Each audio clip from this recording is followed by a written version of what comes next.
Hello বন্ধুরা, আজকে দেখো আবার একটা নতুন ভিডিও নিয়ে চলে এলাম। আজকে দেখো বাগানে কি সুন্দর লাউ শাক হয়েছে, আর লাউ শাক থেকে আমি লাউ পাতাগুলো কেটে ভালো করে ধুয়ে নিলাম। আর দেখো আজকে একটা লাউ পাতাতে দারুণ রেসিপি বানাবো। এখানে রুই মাছ নিয়ে নিয়েছিলাম, রুই মাছটা ভালো করে ধুয়ে নিয়েছি। ওইতে দিয়ে দিলাম হলুদ গুঁড়ো, লঙ্কা গুঁড়ো, একটু লবণ। এবারে দেবো জিরে গুঁড়ো, একটু ধনে গুঁড়ো, আর আদা রসুন পেস্ট করে নিয়েছিলাম, আর কাজু বাদাম, পোস্ত, মগজদানা একসঙ্গে বেটে নিয়েছিলাম।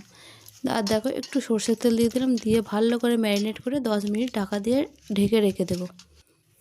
আর দেখো 10 মিনিট পরে লাউ পাতাগুলো একটার উপরে একটা সাজিয়ে নিলাম। নিয়ে দেখো মাছগুলো সবগুলো লাউ পাতার উপরে সাজিয়ে দিলাম। খুব ভালো করে সাজিয়ে দিলাম। আর দেখো এবার ওর উপরে আবারও পাতা দিয়ে ভালো করে মুড়ে দেব, সুতো দিয়ে বেঁধে দেবো, নাহলে খুলে যাবে। রেডি হয়ে গেছে। এবারে কড়াই সর্ষের তেল দিয়ে দেবো, দিয়ে এবার লাউ পাতাটা ওর মধ্যে দিয়ে দেবো। লাউ পাতায় রুই ভাপা খুব ভালো লাগে খেতে, আজকে আবারও বানাচ্ছি। আর দেখো হালকা আঁচে বানাতে হবে, প্রায় 15 মিনিট ধরে হালকা আঁচে এইভাবে উল্টে পাল্টে ভালো করে ভেজে নেব।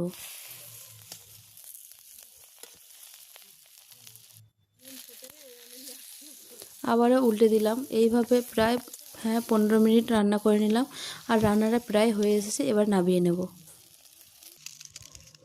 আর দেখো একটু ঠান্ডা হয়ে গেছে, এবার খুলে দেখছি ওপরের পাতাটা পুড়ে গেছে, কিন্তু ভেতরের পাতাগুলো কত সুন্দর আছে, আর দেখতে কত সুন্দর হয়েছে।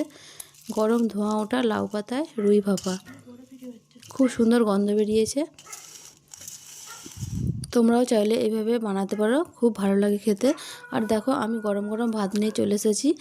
আর দেখো কত সুন্দর দেখতে হয়েছে, আর মাছটা দেখো হাত দিতেই একবারে হাতে চলে